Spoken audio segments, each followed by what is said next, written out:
সম্মানিত দর্শক মণ্ডলী, আসসালামু আলাইকুম। লোগো ডিজাইন টিউটোরিয়ালে আপনাদের স্বাগত জানাচ্ছি। আজকে আপনাদের দেখাবো যে আমরা ইলিপস টুল দিয়ে কিভাবে বিভিন্ন ধরনের শেপগুলো তৈরি করতে পারি। আপনারা আমার ইলাস্ট্রেটরে দুটো ইমেজ দেখতে পাচ্ছেন। তো এই ইমেজগুলো যদি মেনলি যে শেপগুলো আপনারা দেখতে পাচ্ছেন, এই শেপগুলো যদি আমাদের প্রয়োজন হয় বা পছন্দ হয় এবং এটা যদি আমরা নিতে চাই, তাহলে এটা কীভাবে নিতে পারি, কীভাবে করতে পারি, তো এটা কপি করে দেখাবো এবং আমরা ফ্রি হ্যান্ড কীভাবে ইলিপস টুল ব্যবহার করে এই ধরনের শেপগুলো তৈরি করতে পারি এবং লোগো ডিজাইনের ক্ষেত্রে ব্যবহার করতে পারি, সেটা আমরা দেখব। তবে এটা আপনাদের জেনে রাখা ভালো যে এইসব শেপগুলো প্রচুর পরিমাণে লোগো ডিজাইনে ব্যবহার করা হয়। তো চলেন আমরা কাজ শুরু করি। আমি প্রথমত এই দুইটা ইমেজ আপনাদের ক্লিপিং করে দেখাবো। আর এর আগে আপনাদের ক্লিপিংয়ের জন্য পেন টুলের ব্যবহার দেখিয়েছি, কিন্তু এখন আর পেন টুলের ব্যবহার দেখাবো না। আমি পেন টুলের যখন ক্লিপিংয়ের ভিডিওটা আপনাদেরকে দেখাই, সেদিন কিন্তু আমি বলছিলাম যে আসলে যেখানে যে ধরনের হবে আমরা সেখানে সেই ধরনের টুল দিয়ে পারতপক্ষে করার চেষ্টা করব। তো যেহেতু এটা অনেকটাই ইলিপসের মতো, তবে ওভাল ইলিপসের মতো, কাজে এটা আমরা ইলিপস দিয়ে বের করব। এবং সেটা কিভাবে করছি আপনারা দেখেন। আমি ইমেজটাকে লক করে নিচ্ছি, অবজেক্টে যাচ্ছি, অবজেক্ট থেকে লক, দেন সিলেকশন, এবং কিবোর্ড থেকে কন্ট্রোল 2 করলেও হয়ে যাবে। আমি এখানে ক্লিক করছি, আমাদের ইমেজটা লক হয়ে গেছে। এখন আমরা যা করব সেটা হলো আমরা ইলিপস টুল নিব, ইলিপস টুল সিলেক্ট করলাম এবং এই ক্ষেত্রে আমাদের স্ট্রোক কালার থাকবে। স্ট্রোক কালার দিয়ে করলে আমরা দেখতে পাবো, সুবিধা হবে। আর এর বিপরীতে একটা কালার আমি দিয়ে দিচ্ছি, লাল কালার দিচ্ছি স্ট্রোকে। দেন আমি র্যান্ডমলি এইভাবে একটা ইলিপস ড্রাগ করলাম আর কি। এবং যখন আমি এটা অনেকটা ওভাল করে নিচ্ছি, কারণ এই যে শেপটা সেটা অনেকটাই ওভাল, এই জন্য আমি এটা করে নিলাম। এরপরে আমি এটাকে ঘুরাই নিচ্ছি। আসলে ঘোরাচ্ছি এটা কোনো মাপজোকের মধ্যে না, জাস্ট এর সঙ্গে মিলানোর চেষ্টা করব, এর বাইরের সাইডে এবং ভিতরের সাইডে আমি মিলানোর চেষ্টা করব। তা আমি এভাবে রাখলাম এর উপরে। এরপরে আমরা জাস্ট কোনো কিছু না ধরে আমি শুধুমাত্র মাউস দিয়ে ক্লিক করছি আর এগুলো ধরছি আর ঠিক করার চেষ্টা করছি। জাস্ট এইখানে যেভাবে ওভালটা আছে আমরা সেভাবে ওভাল করার চেষ্টা করব, এই আর কি। এতে কোনো সময় আমাকে নিচে বা কোনো সময় উপরে ডানে বামে টানাটানি করা লাগছে, সেটাই করছি। ঠিক এই দেখেন অনেকটাই ওভালের বাহির সাইডটা আমার মিলে গেছে। এখানে একটু আছে, সেটাও আমরা করে নিতে পারি, হয়তো এখানে টানলে ঠিক হয়ে যাবে। যদি না ঠিক হয় তাহলে আবার আপনাকে ওভালটা একটু ঘোরাতে হবে, রোটেট করতে হবে। এভাবে করলে একসময় দেখবেন যে হয়ে যাবে, কোনো সমস্যা হবে না। তো মোটামুটি দেখেন আমরা বাইরের যে সাইডটা সেটা আমাদের হয়ে গেছে ড্রাগ করা। এখন আমরা ভেতরে এইটুক দিলেই হয়ে যাবে। অ্যান্ড সেটা করার জন্য আমি করছি কি, এটাকে কপি করছি অল্টার ধরে, আমি কিবোর্ড থেকে অল্টার চেপে ধরলাম এবং এটা নিয়ে এসে এখানে সেট করছি। আমি মোটামুটি সেট হয়েছে, কিছু সমস্যা আছে, যা হোক আমি এই পর্যন্ত রাখলাম। এরপরে আমি এই সাইডে ধরে আমি এটাকে অনেকটা নিচু, হ্যাঁ এরকম করলে হয়তো বা হয়ে যাবে। এখন দেখেন আমাদের শেপটা মোটামুটি মিলে গেছে। মোটামুটি বললে হয়তো ভুলই হবে, পুরোপুরি মিলে গেছে।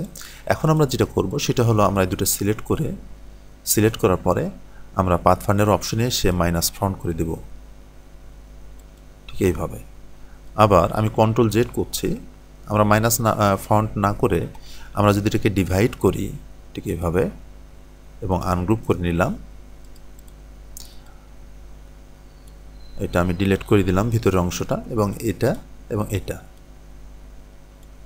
দেখেন এই দুটাকে আমরা কালার ফিলে নিয়ে আসছি। এই দুটাই আমরা ব্যবহার করতে পারি এই ধরনের শেপের ক্ষেত্রে। যদি আমরা কোনো টেক্সটে বা কোনো লেখাতে আমরা যদি দিতে চাই, কোনো অক্ষরে যদি দিতে চাই, তাহলে আমরা এটা ব্যবহার করতে পারি। তাহলে আশা করি আপনারা বুঝতে পেরেছেন যে এই ধরনের শেপগুলো যদি আমরা কোনো জায়গাতে কপি করতে চাই তাহলে কিভাবে আমাদের কপি করা উচিত। তো আরেকটা ইমেজ আমার কাছে আছে, আমি ওটাও দেখাচ্ছি। আমি অবজেক্টে যাচ্ছি, অবজেক্ট থেকে আমি আনলক করে দিচ্ছি, দেন এটাকে আমি ডিলিট করে দিচ্ছি, আর রাখার দরকার নেই। আমি ব্যাকস্পেস ক্লিক করলাম, দেন এটা আমরা দেখব যে এটা আমরা কীভাবে তৈরি করতে পারি। তো আশা করি এটা যদি আপনারা দেখে থাকেন ভালো হবে। তাহলে এখানে যে কিভাবে হবে আপনাদের হয়তো বা আর বলার প্রয়োজন নেই বা দেখানোর প্রয়োজন নেই। এরপরও আমি এটা আপনাদের দেখাই দিচ্ছি। আমি এটা সিলেক্ট রাখা অবস্থায় আমি অবজেক্টে যাচ্ছি, অবজেক্ট থেকে লক, এখানে ক্লিক করলাম, দেখেন এটা লক হয়ে গেছে। এরপর আমি কন্ট্রোল প্লাস করে পেজটাকে একটু বড় করে নিলাম দেখার সুবিধার্থে। তারপর আমি এলিপসটা সিলেক্ট করলাম, এবং র্যান্ডমলি আমি ড্র্যাগ করলাম এভাবে।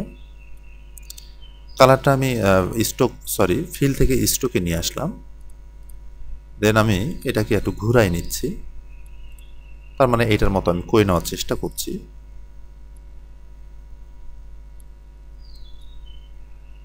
এটা তেমন কোনো জটিল কাজ না, একেবারেই সহজ কাজ। ঠিক এইভাবে আমরা ঘুরাই নেব। এটাকে যদি আপনি টানাটানি করেন এবং একটু করে ঘুরাই নেন, তাহলে দেখবেন যে একসময় অবশ্যই মিলে যাবে। তো আমাদের মোটামুটি মিলে গেছে। এরপরও যদি 100% না মিলে তাহলে কোনো সমস্যা নাই, আমরা এটা কপি করে নিচ্ছি। নেওয়ার পরে আমরা দেখছি যে যদি এটা দিয়ে হয়ে যায়, এটা দিয়ে হয়ে যাবে, আমাদের আর কিছু করা লাগবে না, টানাছেঁড়া হয়তো বা করা লাগবে না হবে। এরপর আমি দুইটা সিলেক্ট করে, আমি কন্ট্রোল মাইনাস করি, খুব বড় লাগছে থেকে আমি দুইটা সিলেক্ট করে পাথফাইন্ডার অপশনে এসে মাইনাস ফ্রন্ট করে দিলাম। তাহলে দেখেন এই শেপটা আমরা খুব ইজিলি তৈরি করতে পারলাম। এতক্ষণ আমরা যেটা দেখলাম সেটা হলো, যখন আমরা কোনো জেপিজি ইমেজে এই ধরনের কোনো শেপ দেখব এবং সেটা যদি আমাদের নেওয়ার ইচ্ছা হয়, পছন্দ হয় যে না এই ধরনের শেপটাই আমার দরকার, তাহলে আমরা সেখান থেকে এটা আমরা খুব সহজে করতে পারি। সেটা এতক্ষণ দেখলাম। এখন দেখব যে আসলে আমরা নিজেরাই এটা তৈরি করতে পারি কি না, এই একটা বিষয়। তো আমি এটা লক হয়ে আছে, আমি অবজেক্টে যাচ্ছি, অবজেক্ট থেকে আনলক করে দিচ্ছি এবং এটা ডিলিট করে দিচ্ছি। এগুলো আমি সাইডে রাখছি। তো আমি ইলিপস টুল নিয়ে নিলাম এবং শিফট অল্টার ধরে আমি ড্র্যাগ করছি।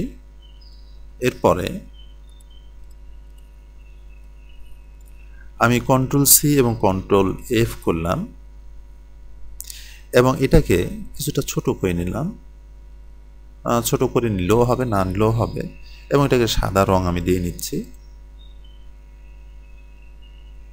ঠিক এইভাবে। এরপর আমি দুটোকে সিলেক্ট করলাম, সিলেক্ট করে পাথফাইন্ডার অপশনে এসে আমি মাইনাস ফ্রন্ট করে দিলাম। তো আমাদের শেপটা এটা হলো। তো এই শেপটা কিভাবে এ ধরনের আমরা অ্যাঙ্গেল তৈরি করতে পারি, আমি যে এটা করছি এমন কিন্তু না। আমার এই শেপটা আমার এই শেপের মতো হবে, এটা হয়তো কোনোটার সাথে মিলবে না। আমরা এটা সিলেক্ট রাখা অবস্থায় রাইট বাটন ক্লিক করছি, দেন আমরা এখান থেকে ট্রান্সফর্মে আসছি, ট্রান্সফর্ম থেকে শেয়ার বাটনে আমি ক্লিক করলাম। শেয়ার অপশনে ক্লিক করার পরে আমাদের এই ধরনের একটা ইন্টারফেস আসবে। এখানে আমরা প্রিভিউ টিক চিহ্ন দেওয়া আছে এবং যদি না থাকে প্রিভিউতে আমরা চেকমার্ক করে দিব। দেন আমরা শেয়ার অ্যাঙ্গেল এবং এখানে আছে হরিজন্টাল এবং ভার্টিক্যাল, এগুলো সিলেক্ট করবো একটা করে এবং এখানে ক্লিক করে আমরা জাস্ট মাউসটা একটু ঘুরাই নিলেই আমাদের দেখেন শেপটার একটা চেঞ্জ হচ্ছে। তো এখানে এভাবে হচ্ছে, আপনি ভার্টিক্যালে দেন আরেকভাবে হচ্ছে। এগুলো আমরা ঠিক দেখে করে নিব যে আসলে আমি দেখতে কেমন চাই। বা এখানে আপনি নাড়াচাড়া নাও করতে পারেন, আপনি শুধুমাত্র এখানে নাড়াচাড়া করেন, এখানে কম বেশি করেন মাউসটা ঘুরায় কেমন শেপটা আপনি নিতে চাচ্ছেন এবং এখানে আপনি কিভাবে কোন অ্যাঙ্গেলে রাখতে চাচ্ছেন সেটা আপনি অ্যাডজাস্ট এভাবে করে নিতে পারেন। তো দেখেন আমাদের শেপটা কতভাবে চেঞ্জ হচ্ছে। তো এখান থেকে আমরা এটা কম বেশি করে নিয়ে আমরা একটা শেপের রূপ দিতে পারি যেটা আমি চাই। বিষয়টা হচ্ছে এই,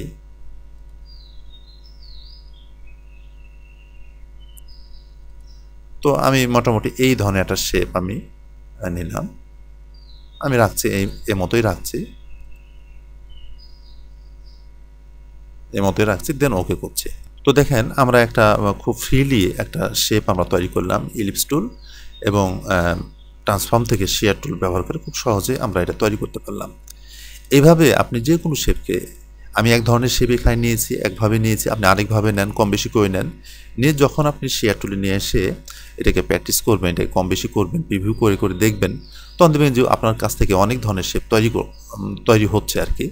তো যা হোক, আমরা আরও অনেকভাবেই তৈরি করতে পারি, খুবই সিম্পল বিষয়। যেমন আমি এটা এইভাবে করে নিলাম, একটা ওভাল নিলাম, বা যেমন ওভাল আমি নিতে চাই, এটা কোনো নির্দিষ্ট কোনো বিষয় না। আমি এটাকে একটা কপি করছি,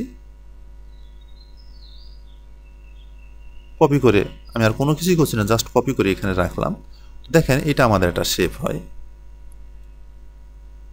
আমি মাইনাস ফন্ট করে দিচ্ছি। দেখেন খুব ইজিলি বিষয়। তো এভাবে আমরা অনেক শেপ আমরা তৈরি করতে পারি ইলিপস টুল ব্যবহার করে, এবং এই শেপগুলো আমি মনে করি অবশ্যই লোগো ডিজাইনের ক্ষেত্রে খুবই ইফেক্টিভ শেপ। আপনারা হয়তো অনেক লোগোর ক্ষেত্রে এগুলো দেখতে পাবেন আর কি। তো যা হোক, আরেকটা জিনিস আপনাদেরকে দেখাচ্ছি আমি এক্ষেত্রে। যখন একাধিক হবে তখন আমরা এটা কিভাবে আসলে করতে পারি। এটা তো আমি সিঙ্গেল হলো, যদি একাধিক হয়, এদিক দিয়ে একটা হয়, আবার যদি হয়, সেগুলো অনেকটা কিভাবে করা যেতে পারে এই বিষয়টা আপনাদেরকে দেখাচ্ছি। আমি ইলিপস টুল নিলাম এবং শিফট অল্টার ধরে ড্র্যাগ করে নিচ্ছি। কন্ট্রোল সি এবং কন্ট্রোল এফ করলাম এবং এটাতে সাদা কালার দিলাম। দেন এটা আমি নিচে অ্যারো দিয়ে নিচে নামাই নিয়ে আসছি, R2 নিচে নামাচ্ছি এবং দুইটাকে সিলেক্ট করে আমি পাথফাইন্ডার অপশনে এসে মাইনাস ফন্ট করে দিলাম। তার মানে আগে যে শেপটা আমি নিয়েছিলাম যেমন শেপ, মোটামুটি ওই ধরনের একটা শেপ আমি নিলাম। নেওয়ার পরে এখন আমরা এটা সিলেক্ট রাখা অবস্থায় আমরা ইফেক্টে যাচ্ছি, ইফেক্ট থেকে ডিস্টোর্ট অ্যান্ড ট্রান্সফর্ম এবং সেখান থেকে ট্রান্সফর্ম। এখানে আসলে আমরা এই ধরনের একটা ইন্টারফেস পাবো। এখানে আমরা প্রিভিউ করে নিব। দেন আমরা এখানে কতটা কপি করতে চাচ্ছি, কতটা দেখতে চাচ্ছি, এই হিসাবে আমরা এই কপি যে যদি আমরা এখানে আমি 3টা নিয়ে করতে চাচ্ছি, যদি 3টা নিয়ে করতে চাই তাহলে এটা তো আছেই, এখানে আমরা 2 লিখে দিলাম। আর এখান থেকে এই যে মুভের যে হরিজন্টাল আছে, এখান থেকে আমরা যদি বাম দিকে সরাই দিই, দেখেন এটা সরে যাচ্ছে। এটা যদি আমরা ডান দিকে সরাই, দেখেন নিচে নামে আসছে, ঠিক এইভাবে। তো আমি যেটা করতে চাচ্ছি সেটা হচ্ছে যে কিছু ছোট থেকে বড় করতে চাচ্ছি, আর এই জন্য যেটা আমরা করব স্কেলের হরিজন্টাল এবং ভার্টিক্যাল আমরা ব্যবহার করব। এই জন্য আমরা স্কেলের হরিজন্টালে 90 দিচ্ছি এবং এখানে 90 দিচ্ছি, ঠিক আছে। এরপরে আমরা অ্যাঙ্গেলে এসে এখানে ক্লিক করলাম এবং আমি মাউস দিয়ে এভাবে ঘোরাচ্ছি, মাউসের চাকাটা ঘোরাচ্ছি আমি, এবং আমরা চেষ্টা করব আমাদের কাঙ্ক্ষিত জিনিস পাওয়ার জন্য। আমি এই পর্যন্ত রাখলাম, এগুলো একটু সরাই দেখছি, নড়াই দেখব যে আসলে কেমন হলে আমাদের ভালো হবে, দেখতে ভালো হবে। বিষয়টা হচ্ছে এই,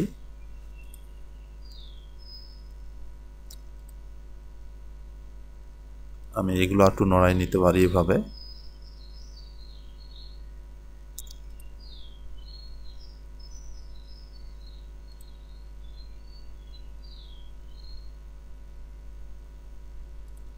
তো আমি এ পর্যন্তই রাখছি, দেন আমি ওকে করছি। তো দেখেন আমাদের শেপটা তৈরি হয়ে গেছে। এখন যদি আমরা মনে করি যে এই শেপের ভিতরে আরও কিছু মডিফাই করা উচিত ছিল, তাহলে আমাদের আবার এই শেপটা যদি আমরা সে অপশনগুলোতে যেতে চাই, তাহলে যা করণীয় সেটা হলো এটা সিলেক্ট রাখা অবস্থায় আমরা উইন্ডোজে আসব। দেন আমার যে অ্যাপিয়ারেন্স এটা আমরা বের করে নিব। দেন এখানে দেখেন আমরা কিছুক্ষণ আগে যে ট্রান্সফর্মের কাজ করেছি সেটা এখানে শো করছে। আমি ট্রান্সফর্মে ক্লিক করছি। তো দেখেন এর আগে যেই মাপটা আমি দিয়ে রাখছিলাম ঠিক সেই মাপটাই এখানে দেখাচ্ছে। এখন আপনি এর মধ্যে থেকে আপনি মডিফাই করতে পারেন, কম বেশি করে নিতে পারেন এবং আপনার কাঙ্ক্ষিত জিনিস আপনি খুঁজতে পারেন এটা করে। তো তার আগে আমরা প্রিভিউ করে নিচ্ছি। তো দেখেন এখানে কপি, আমি একটা কপিজের এখানে দেখাচ্ছি, এখানে কপিজ 2 আছে। এখানে যদি আমরা 3 করে দিই, 4 করে দিই, 5 করে দিই, তো দেখেন এখানে আলাদা একটা জিনিস তৈরি হচ্ছে, যেটা আপনি করতে পারেন। তো যা হোক, আশা করি আপনারা বুঝতে পারছেন। এই ধরনের ইফেক্ট দেওয়ার পরে যদি আপনি মনে করেন যে আবার এর মধ্যে আপনি প্রবেশ করে এটাকে চেঞ্জ করবেন, তাহলে আপনি করতে পারবেন। আমি এটা ওকে করে রাখলাম। তবে এটা খেয়াল রাখতে হবে যে আমরা এটা এই অবস্থায় আমরা রাখবো না। এই অবস্থা থেকে যখন আপনি অবজেক্ট থেকে অ্যাপিয়ারেন্স করে ফেলবেন, তখন এই রূপ আসবে, এবং এই রূপ যখন হবে তখন কিন্তু আপনি অ্যাজ এ ট্রান্সফর্মে যে অপশনটা আপনি এখানে পেয়েছিলেন সেটা আর পাবেন না। তো যা হোক, আমাদের কাঙ্ক্ষিত জিনিস হয়ে গেছে। তো বন্ধুরা, আপনারা দেখলেন যে ইলিপস টুল ব্যবহার করে আমরা এইভাবে শেপগুলো তৈরি করতে পারি। আবার যদি আপনারা মনে করেন যে এসব শেপ দিয়ে অন্য কিছু তৈরি করবেন, সেটাও আপনারা করতে পারেন। তার একটা নমুনা আমি এখানে আপনাদের দেখাই দিচ্ছি। আমি এটা সিলেক্ট রাখা অবস্থায় টুলবার থেকে রোটেট টুলটা সিলেক্ট করলাম। দেন আমি ঠিক এখানে অল্টার ধরে ক্লিক করলাম, এভাবে এ ধরনের একটা ইন্টারফেস আসলো। আমি এখানে কত দূরত্ব রাখতে চাই এটার একটা মাপ দিয়ে দেবো। এখানে আমি 30 লিখে দিচ্ছি। দেন কপিতে ক্লিক করলাম। তো দেখেন এখন আমি কিবোর্ড থেকে কন্ট্রোল ডি করলে এর আগে যেভাবে হয়েছে ঠিক অনুরূপভাবে হতেই থাকবে। কন্ট্রোল ডি আমরা করতেই থাকবো যতক্ষণ আমাদের প্রয়োজন আর কি। হয়ে গেছে। তাহলে এইসব শেপগুলো দিয়ে আপনি এই ধরনের কিছু যদি প্রয়োজনীয় কিছু আপনি চান সেগুলো তৈরি করে নিতে পারেন। তো বন্ধুরা, এই ছিল আজকের টিউটোরিয়াল। আশা করি আপনারা বুঝতে পেরেছেন, আপনাদের ভালো লেগেছে। যদি ভালো লেগে থাকে তাহলে অবশ্যই লাইক, কমেন্ট করবেন, সাবস্ক্রাইব করবেন এবং বেশি বেশি শেয়ার করবেন। আর যদি বুঝতে না পারেন তাহলে আমাকে জানাবেন, আমি সমাধান করার চেষ্টা করব ইনশাল্লাহ। তো আগামী টিউটোরিয়াল পর্যন্ত আপনারা ভালো থাকেন, সুস্থ থাকেন এই কামনা করছি। আসসালামু আলাইকুম।